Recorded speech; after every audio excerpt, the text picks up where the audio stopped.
Welcome to Luca and Miguel. Enjoy the video. In this video, I will explain how to make fudge filling for cake. First, combine 1 cup of granulated sugar with 1/3 cup of unsweetened cocoa powder in a medium saucepan.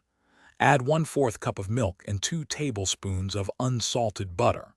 Stir these ingredients together over medium heat until well combined and smooth.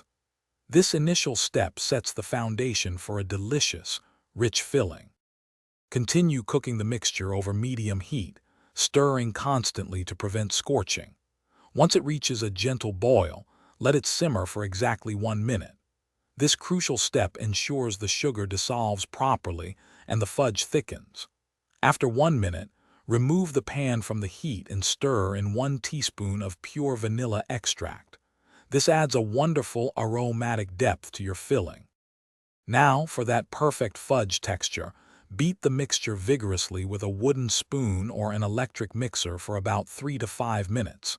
You'll notice it becoming thicker and losing some of its shine. It should be spreadable but firm enough to hold its shape between cake layers. Let it cool completely at room temperature before applying it to your cake. Patience here is key. For the best results, always use a good quality unsweetened cocoa powder. It makes a huge difference in flavor. Avoid overcooking the fudge, as this can make it too stiff and difficult to spread. If it seems too thick, you can gently warm it with a splash of milk. This delicious fudge filling is perfect for any cake, adding a rich, decadent layer. Thanks for watching and please subscribe. It's the best investment you'll ever make.